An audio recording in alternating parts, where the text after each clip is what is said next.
Good morning or good afternoon. I am here at the Nefesh B'Nefesh building. No, I'm not here for myself to make Aliyah, although that would be a nice idea, but I'm here to celebrate my niece's bar mitzvah, and it's here in the Nefesh B'Nefesh building. Okay, so we are on Nun Gimel Amud Beis, and that's the music in the background, some good Jewish music, good Yishay Ribo. Okay, so Nun Gimel Amud Beis. Amar Abba, second paragraph. Amar Abba, if a person were to ask the people of Yehuda, who are very good and they're very precise about the language, like we spoke about yesterday, if you were to ask them this question, if ma'abrin from the line of our Mishnah is spelled with an aleph or with an ayin, right? Does it mean an aver, a limb, or a pregnancy, like a bump, a pregnancy bump, or another question, akuzotnan o akuzotnan.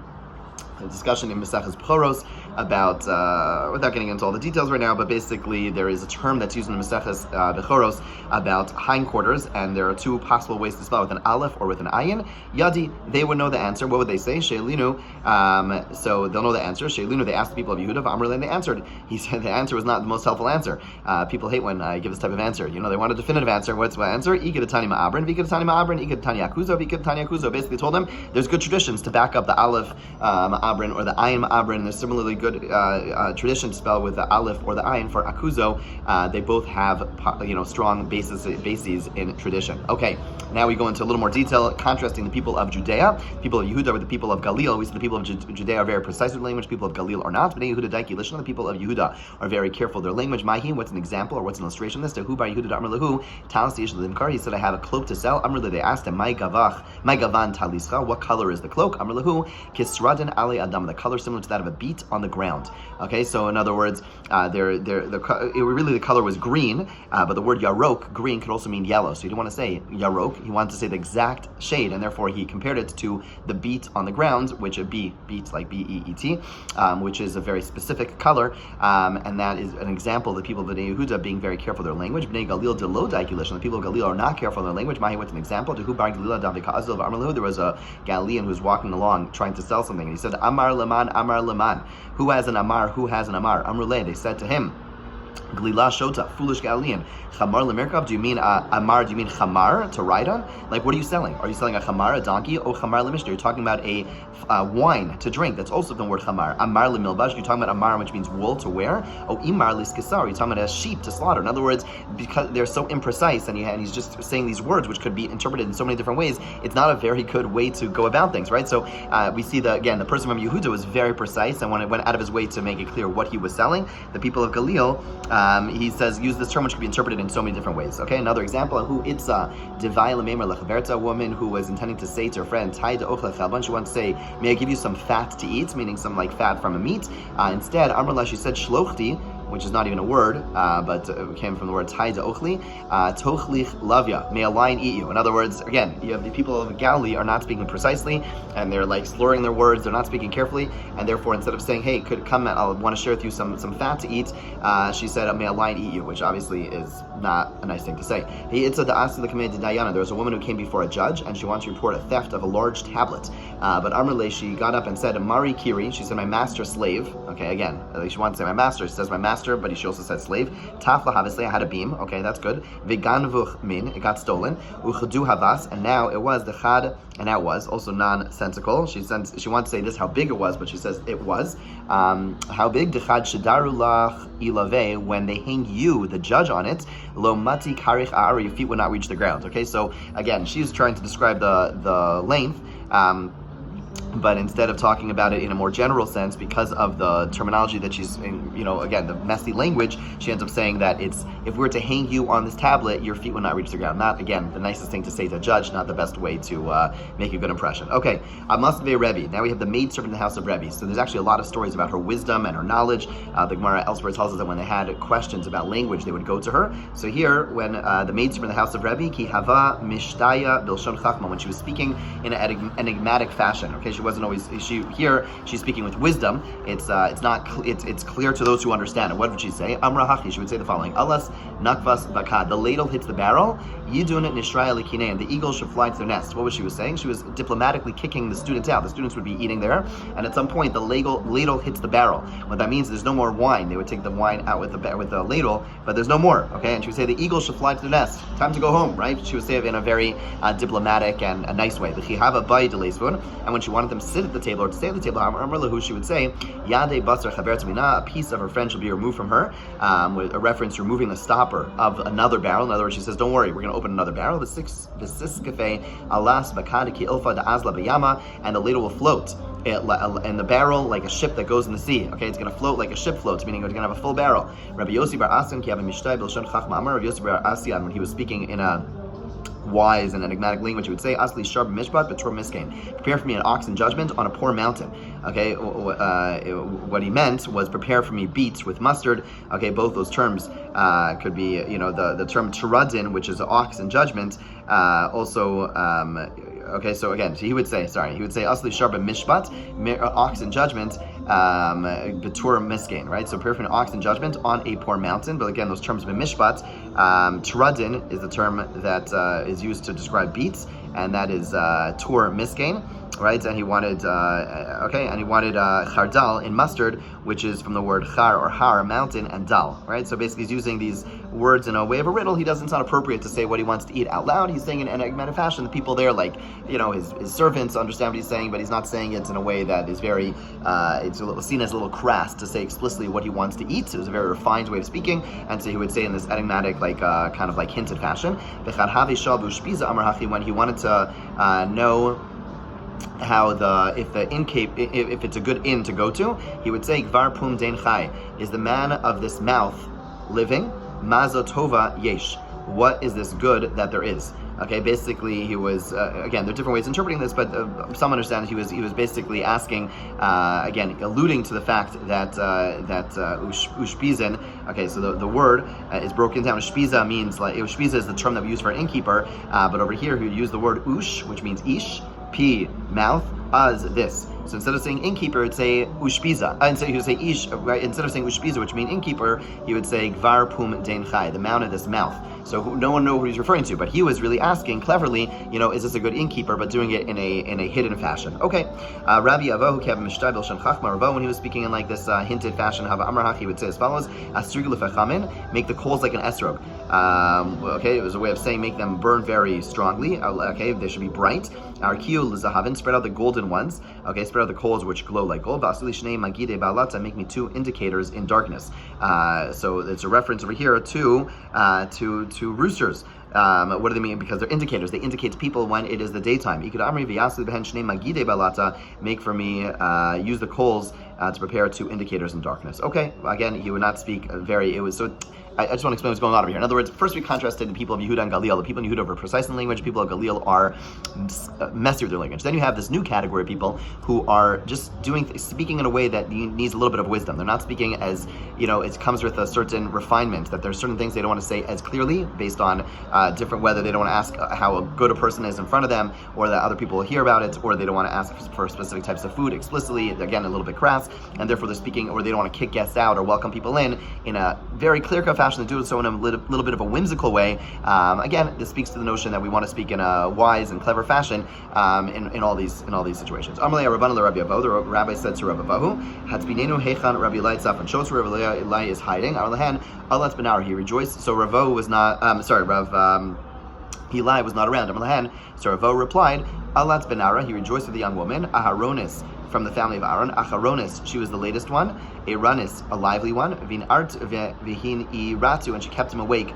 Amrila. So basically said he said he rejoiced with a young woman, so Rav Eli, he lost his first wife, and he got remarried. So Amrila Isha, there are those who explain that Ravo is referring to a woman. In other words, what it immediately means is that he spent the night with his wife, and she kept him up late, and it has a more intimate connotation. But he, again, in the response, he doesn't say. He says that she's a lively person, and he was rejoicing with her. So again, he's not going to speak in a very crass way, and that's what it's reference to. But Amri Lava, there are those who say Masechta that's actually referring to his learning, and that refers to his learning in this poetic fashion, that he was with his loved one, i.e. he was learning late last night. That's why he's not here. Amle the Rabbi Eli has been in Hechan Rabbi Avo Tzafon. Okay, they said to Rabbi Eli, show us where Ravo is hiding, where he's hiding. So here it's the opposite.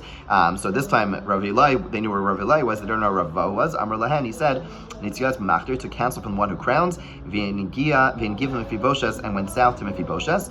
What that means is that he took the prince, gave him permission. They had a nasi, they had someone who was called the prince, who was kind of the person in charge in their region, and he gave them permission to go study in the south.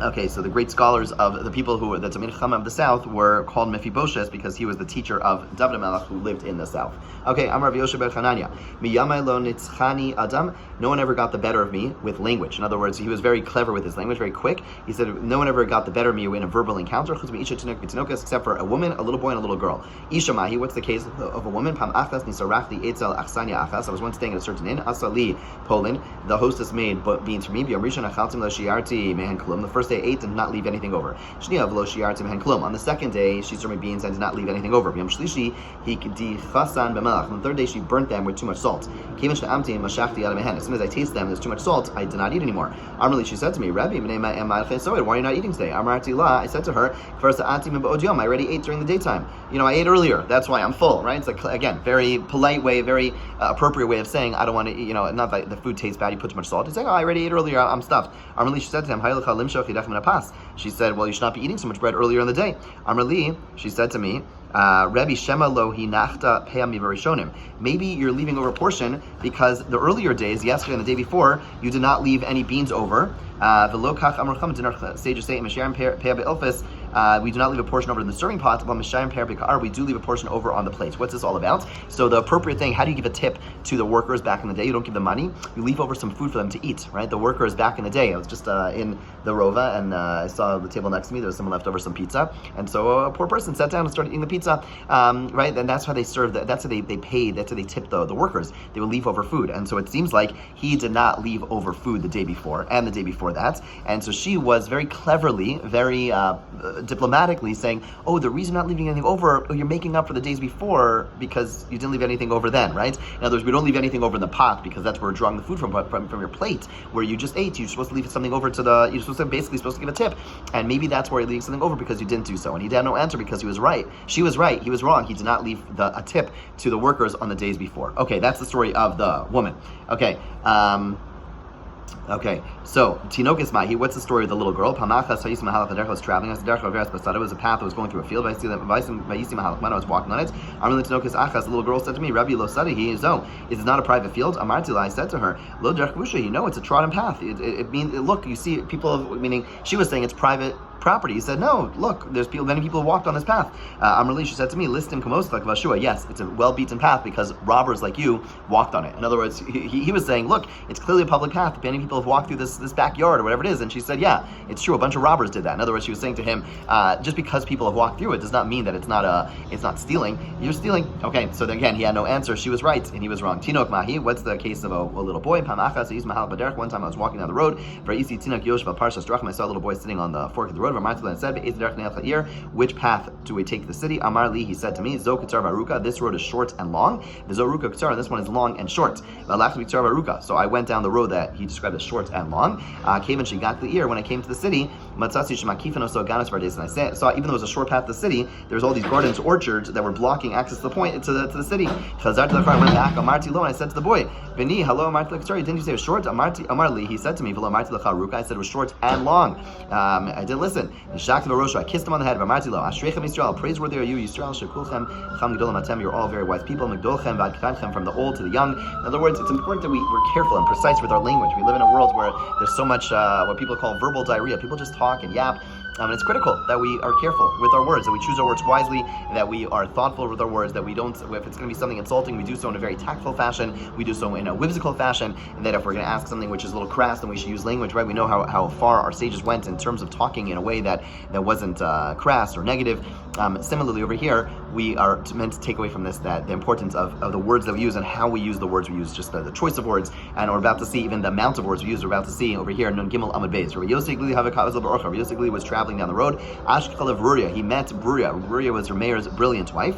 Amar Allah, he said to her, Be'ezo derech ne'ach load, which is the road we take to load? Amar Le, she responds to him, Galili Shota, foolish Galilean, Lo kacham racham, dinner sages say, Al tarba sicha me'isha, do not indulge in excessive conversation with a woman. Hailach halomar be'eza load, the load. You should have just said which to load. lod, instead of which is the road we take to lod. Okay, she took a very strong interpretation of that Mishnah, which is al tarbasicha, which is not to say anything extra. So even if it's a practical question, which is not in violation of any halacha, if you're asking someone, it's a conversation. It's appropriate conversation. It's conversation that has the utilitarian use. There'd be no issue. But she said you should have still chosen the amount of words you used. You instead of saying 3 words, you should have just said it in 2 words. Okay, Brura, another story. Brura ashkecha lahu tamida. She saw a certain student who was learning. He was reviewing quietly. Okay, so what happens? Bat shalei, she kicked him.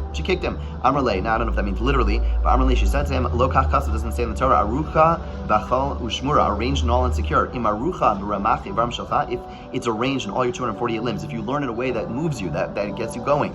Mishnah Meres, then it's able to be kept. Vim lav in Mishnah Meres, if not, it will be forgotten. Tanos taught. Tamanachad hayla Rabbi Eliezer had one student. Shona b'lacha, she would learn quietly. La'achar shalosh shanim shachat Talmud. After 3 years, he forgot everything he learned. Tanos taught. Tamanachad hayla Rabbi Eliezer had one student. She's chayv esrei lamakom. He was liable for death by burning. Why? Because he forgot his learning. Amru hanichulo, the heavenly court said, leave him alone. Why? Adam gadol shimish, because he attended to a great person. We have this tradition that even better than learning Torah is servicing a Talmid Chacham, being around him as he lives his life. You learn so much there. So it's true. This person should have been reviewing all of his learning, but the fact that he had access and served and spent time caring for Talmid Chacham, therefore that merit, they said, we will not be punished for it.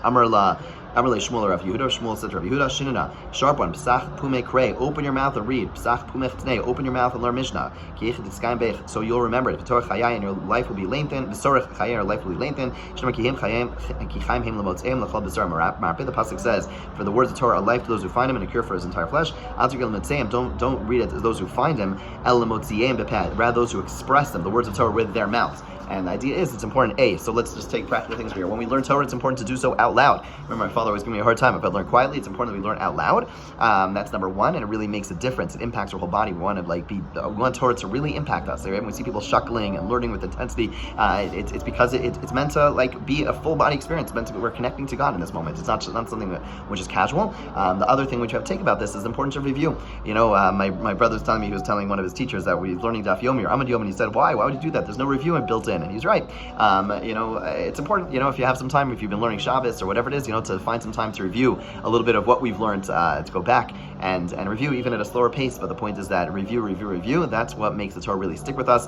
And even if we don't review, it's still worth it, but it's certainly a valuable thing to do. Have a wonderful day.